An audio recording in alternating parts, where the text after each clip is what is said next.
and today we're going to be going over my kind of Eternatus VMAX deck and report. So I recently played in the regional championships run by GG Tour, Chill TCG. Obviously there's no official play going on beyond the team challenges and the Players Cup, but Chill TCG and GG Tour coming together to offer a cash incentivized, large scale regional style event is absolutely amazing, and it truly does feel like a regional championships. So for me, I was able to make top 4 going into Swiss or after Swiss, and I was able to make top 8 after the phase 2 in day 2. So basically I was able to make top 8s overall, coming 5th place with Eternatus VMAX. So in this video I'm going to show you my deck. You can also see the deck below in the description. Be sure to check that out.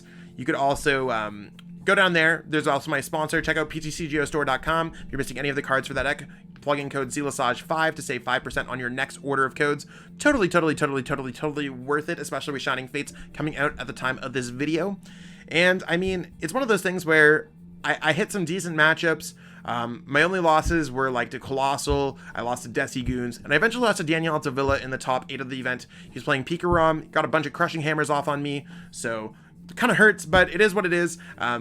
It's all fun and games, and I'm happy to walk away with a pretty nice title achievement. Making top 8 one of these events feels pretty prestigious still, and it's one of those things where all I can be is happy with my result, be happy that I had a fun day of Pokemon, and that I'm able to show this awesome video to you. So check out my list in the next part of this video, and we'll play through some gameplay after that. And if you haven't already, hit that subscribe button. I think I forgot that, so hit that subscribe button. All right, let's jump into it. So this is the deck that I played to the top 8 of the GG Tour Chill TCG regional style event. I mean, it's one of those things where I'm gonna close my door just so the doggo doesn't come in or anything like that. I don't want to leak the sauce, okay?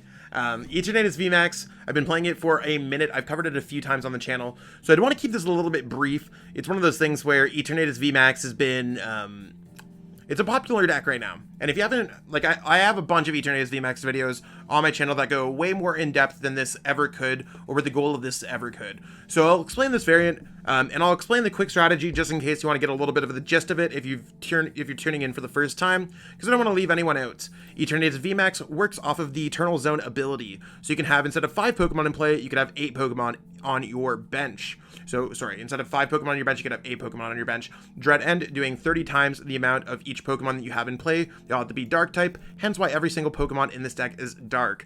You can set up really nicely with Crobat V, and you have the normal trio of Professors Research, Marnie, and Bosss Orders to make your deck consistent. The cool things that I added into this deck actually cut an energy from my normal list that normally plays 10, and I ended up adding in a couple copies of Energy Spinners by cutting some other things.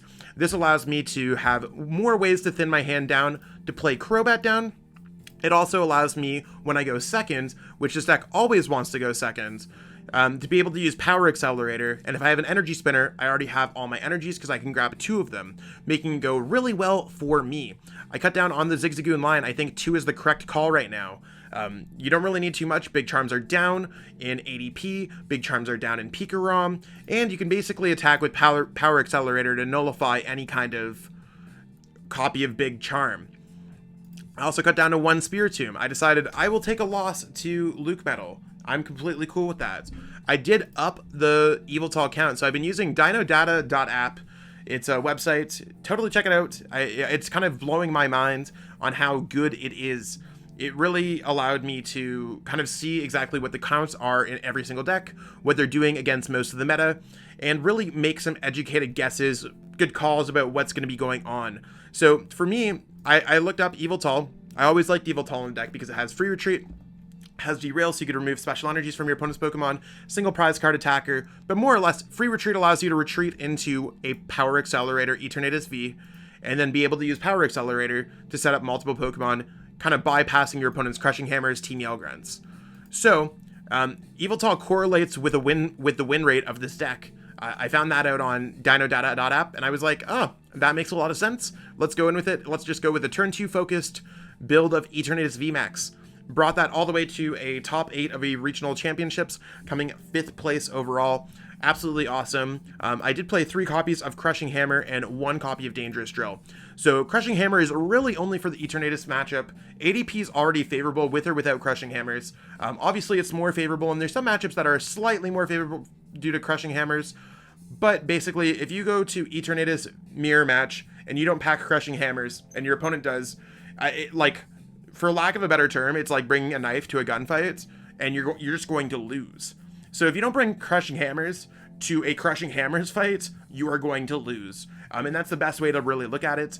I only went with 3, which seems a little bit weird, but since I am worried about the Eternatus matchup, looking at all the data from available tournaments, and those are the tournaments that matters. So the tournaments like Chill TCG, Hexer TCG, Corolo, GG Tour, things like that, things that don't ban ADP. It just seemed like Poison Eternatus was 40% of the Eternatus matchups. So I was like, cool, I have a counter against Big Charm, I have a counter against random special energies, but against Eternatus VMAX, the poison variant with Toxicroak and Galarian Slowbro V, I have a 40%, 100%, like 40% of the time I have a 100% chance of getting a heads, is the way that I looked at it, because it could remove their special energies. They play about, they play more than 50% special energies. So if you hit them, they're going to play non-special energies, or they're going to play special energies into play. You can just Dangerous Drill them off. So that's why I was like, okay, it's very similar to a Crushing Hammer. So I just basically have a different Crushing Hammer, and that's how I was able to go with the 4 count. Now, the Dangerous Drill didn't really play out too well for me at all. Not that it hurt my deck or anything like that. I think it might be better just to play 4 copies of Crushing Hammers, as this variant continuously popularizes. And my group, both Gabe Smart and I, we both made top 8.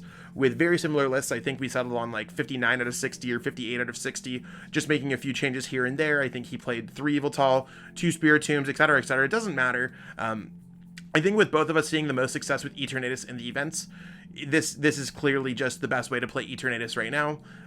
As the metagame currently stands, Eternatus can only get better as time goes on. So hopefully you guys get a chance to play this deck in upcoming online event, or just playing it on the ladder, however you want to play Pokemon. To be honest, this version of the deck is honestly my favorite way to play the deck. Now, what I do have coming up next in the next portion of this video, I have gameplay against Daniel Altavilla. So I actually recorded my top 8 game while streaming it, so I could record it for the YouTube channel. So I'm going to give you my gameplay, kind of my thoughts on the matchup, things like that, some cool tidbits, so it's fun to watch.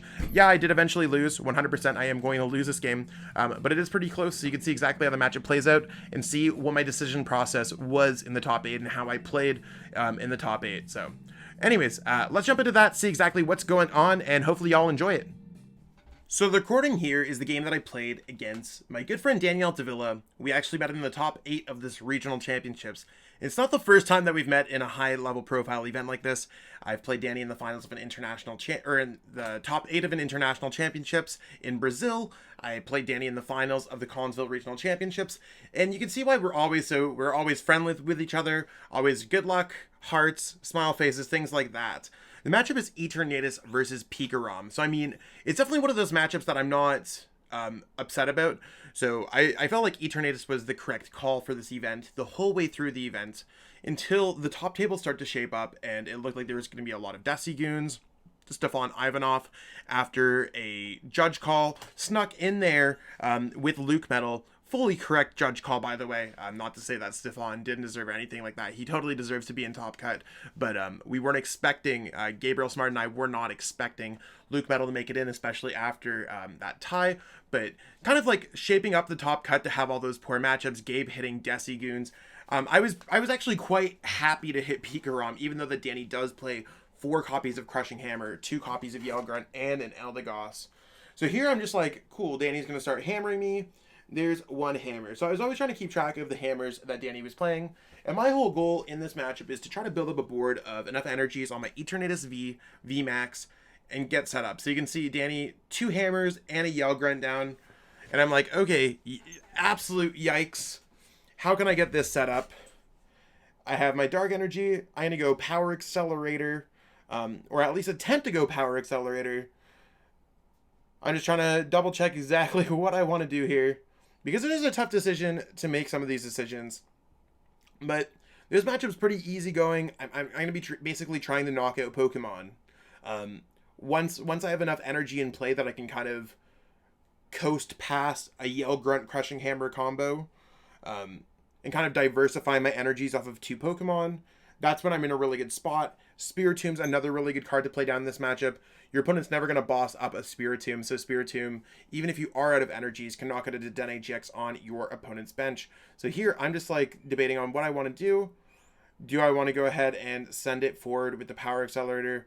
And I always like think, you can see when I like shuffle around my mouse, I'm like in my head, I'm trying to go through every single out of what could happen. And I'm like, yeah, I'm going to go for the Dangerous Drill, try to slow down Danny an additional turn. So here's the energy. So I'm happy to have 2 energies in play. And I know that doesn't sound like a lot, but in this matchup, all you really need to play is like 3+ energies to start attacking. That kind of gives you the diversified board state that you're probably okay to just start swinging for some attacks. Now, we'll see exactly what Danny does here. There's his Yell Grunt, and he goes right into the active spot, and he's going to power up his other Mewtwo. So I'm going to go Crushing Hammer, try to punish that Mewtwo. If I got an energy there, I feel a lot better because Danny did not play Tag Switch. And here I'm just like, okay, cool. At least I can get some energies in play. I'm still thinking of what I want to do in all actuality. Yeah, there's that. No extra energies. Not much else going on. I'm just like, okay, I'll build up an Eternatus VMAX. Danny's played a lot of his resources. Danny's fully bench locked. And these are kind of like my thoughts just going through the matchup as we replay it. It might not necessarily be the most like finalized or flowing thought process, but I'm just like, okay, cool, let's just get prepared here as much as possible. Building Spite, and I'm going to hit into the Mewtwo, which means that Danny's 1 copy of Big Charm is not going to be a huge threat. So at this point, I'm just like, let's go Power Accelerator. I'm debating, do I want to attach to Eternatus VMAX or do I want to attach to Etern V? And I'm like, okay, yeah, let's just go to the V. Let's go to the VMAX. That means I can get an attack off. If he decides to attack into my Eternatus VMAX, then I can just kind of go in with both of my Eternatus VMAXs. So I don't need to spread myself too thin with the energies. That's another way that you could kind of lose your footing in this matchup. Danny finds his 1 of Big Charm. That definitely had me a little bit shook. Not particularly what I wanted to play against, but it's at this point where I'm like, cool, I have access to Power Accelerator. Power Accelerator is really what's going to put me in a really good position here. Because Danny's can't really use Tag Bolt GX. His energies are spread way too thin this game. Yeah, I'm just like, yeah, I'm going to go ahead, build up my Spiritomb, retreat, and I'm going to go Power Accelerator. And that means my Eternatus VMAX is always going to be set up on the bench.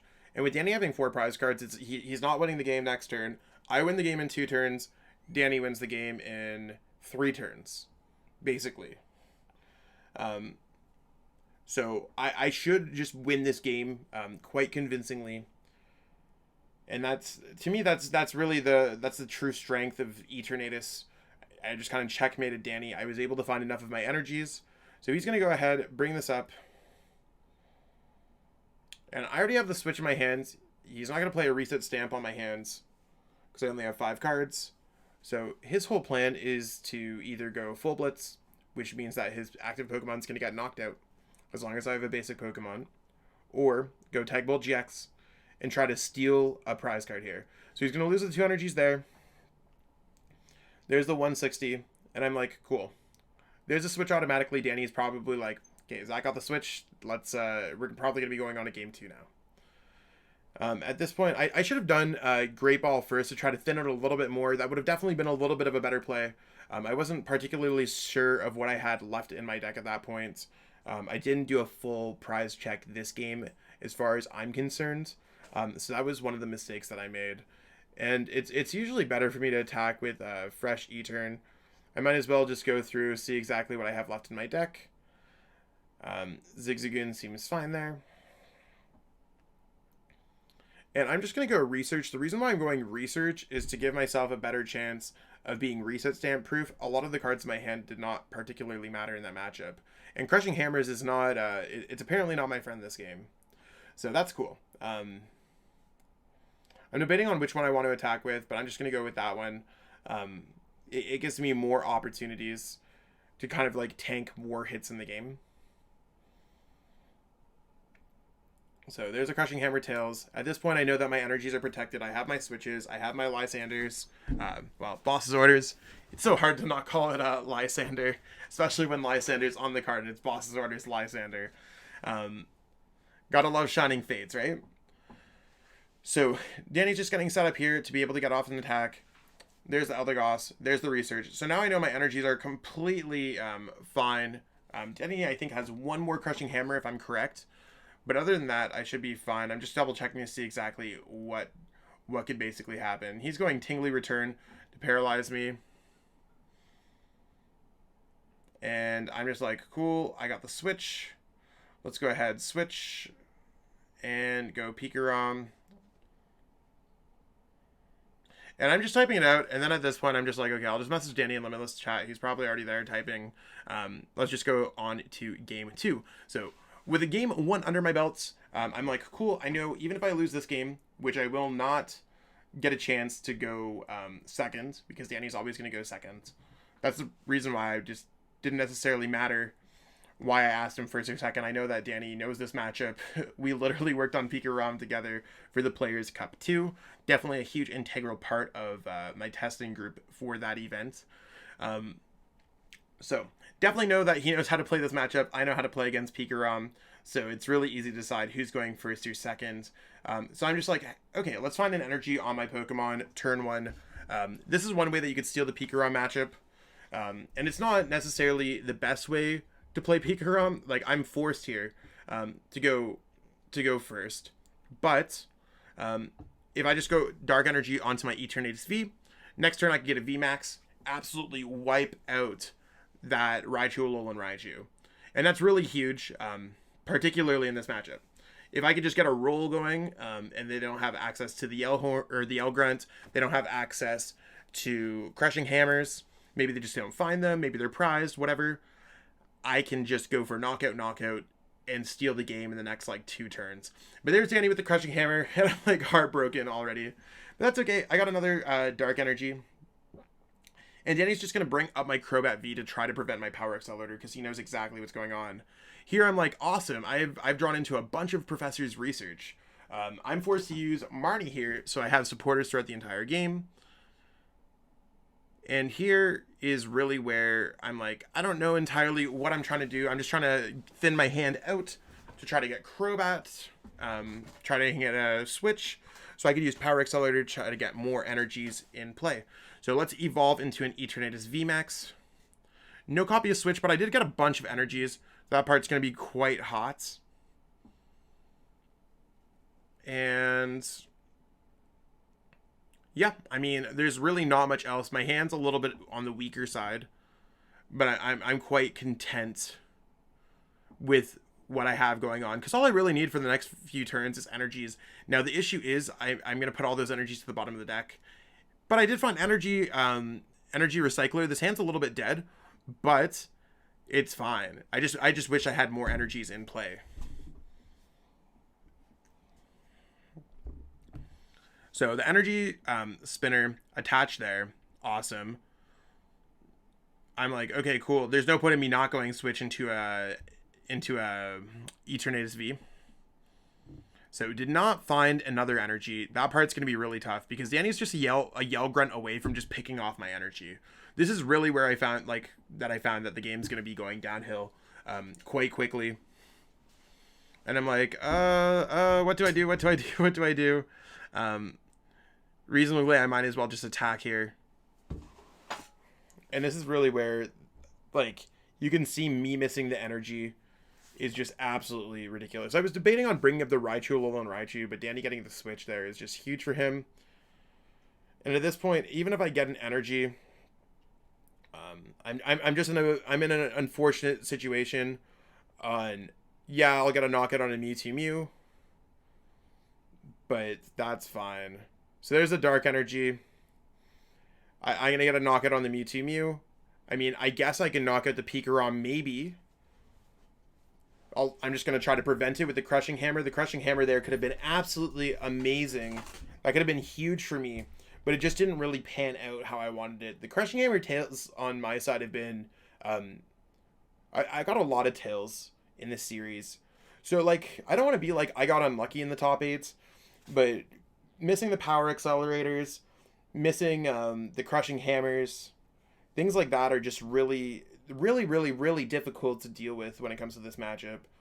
Now, Danny's going to be able to go 200 damage. That's a knockout. At this point, I don't have an Yveltal, so I'm just like, okay, I'll sacrifice the Zigzagoon, because Zigzagoon's not necessarily going to matter. Maybe if I was able to attack with a, I don't know, Spiritomb, that'd be cool. But at this point, I'm going to try to go Power Accelerator. Power Accelerator is going to be the best thing that I possibly can do in this matchup. But Danny has too many cards in his hands. If I got an energy there, I felt like I had a chance of legitimately winning this game, because I could just knock out the Pikarom the following turn. But no energy. Might as well use Building Spite. And at this point, I'm just like, yeah, I really got nothing here. And Danny's just going to find pretty much, like, he has no reason. Like, I have no threat. I can't knock him out. I have no energy accelerator. My deck goes attach, attach, attack. So, considering I'm missing both of those attachments, so I just can't necessarily come up with that extra attachment anywhere. That's really where it's going to be difficult to come back into this game, if not impossible. And I'm just trying to do the count on the energies that Danny has in play. Danny has the 6 energies. That means he's swinging for 190 with a Bolton V. He could really push forward, but he's like, full butts, I have nothing to worry about. At this point, I can bring up another Zigzagoon. I can bring up Spiritomb. Nothing matters because I don't have 2 strong attackers. So there's an energy. If only I had that energy last turn, right? So I'm going to do what I can. If I'm just able to build up a board state, I might as well go Dark Energy on... I don't know if it even matters here. I'm like, okay, yeah, let's just go Switch. I'll do 30 damage to the Pika. Can't really knock me out. And if I get another energy, I'm just fine. Let's go through here, see exactly what's up. There's no Crobats at all. Okay, cool. Let's go Power Accelerator. And hope that Danny doesn't have it, because next turn I probably just win the game again. And then this is really where the hammer kind of comes down. And it's not even the hammer, he's just able to win the game. So I'm just like, I'll go second, please. And then I'm like, okay, cool. I'm going to be going second. My hand actually seems amazing to be going second with. I'm able to use the Energy Spinner. I'm able to get out an Yveltal. Or, I mean, sorry, not Yveltal, an Eternatus. So that's, like, some really good things going on here. I have absolutely no issues at all. So first things first, I'm like, let's go ahead here, discard the Energy Spinner. The reason why I'm discarding Energy Spinner is because I top deck a Dark Energy. That means I could just attach to my Eternatus V. So I'm checking through, making sure that all my prize cards are where they should be, seeing what's hidden away in those 6 cards put off to the side. I did recently put out a video, so if you want to learn a little bit more about that, it's probably going to be very helpful towards you. And I'm just like, okay, yeah, it doesn't matter. I'm grabbing Eternatus Timer. You should know this. So I'm going to build on my bench here. Doesn't necessarily matter for the damage or anything like that. Finally got a heads, and I'm like, this is an awesome turn. I have absolutely no complaints with a star like this. I'm like, cool, I'm going to be able to attack into a Mewtwo. This is amazing. I'm able to put things away, thin my hand down. I'm able to draw 5 off of Crobats, and there's no Dark Energy. If I had a Dark Energy there, I think I'd literally win this game the next turn. Just put myself in such a board lead position. But there's Danny with the Crushing Hammer heads, getting a heads. There's a Marnie. And the Marnie's really not bad for me here. The Marnie's actually completely fine. But Danny's able to find the Boltons and finds the Switch. So basically off the Marnie, just finding everything necessary, the Crushing Hammer heads is completely fine. My hand is completely dead after that Marnie. But I'm like, okay, at least I got Power Accelerator. That's all I was really trying to do anyways. Danny could play a Marnie against me because he doesn't know if my hand's dead or not. If I had 2 energies, I'd just be going Power Accelerator anyways. But he's able to go Team Yelgrunt here, getting that back, ripping my energy away. And I'm like, okay, cool. I'm kind of like, I'm just trying to bide out the turns. Maybe I'll top deck an Eternatus VMAX. I have 6 Pokemon in play, 7, 8. I can knock with that Mewtwo and put myself in a game-winning board state. And then here is no top deck. So I'm like, cool. How do I really want to deal with this? Do I want to bring up something with Bosss Orders? Try to stall out a turn somewhere? Danny hitting in for 130 was an incredible call. I'm like, I might as well do the 30 damage with Power Accelerator, bring the Mewtwo down in case I have to deal with a big charm at the next turn. But now I just have my Dark Energy on the bench, and Danny's. This is really where I'm like, I'm really trying here, everyone. But the deck's crumbling. I do like that I predicted the big charm very much correctly. There's that, and I'm like, Heartbreak, emotes. It is what it is. I have no energies left coming into play. I feel like I'm absolutely getting bamboozled here. Danny just has so much stuff going on his play, and I'm just getting destroyed. This is just a textbook game of how Crushing Hammers can steal games. Nothing but love to Danny, nothing but respect.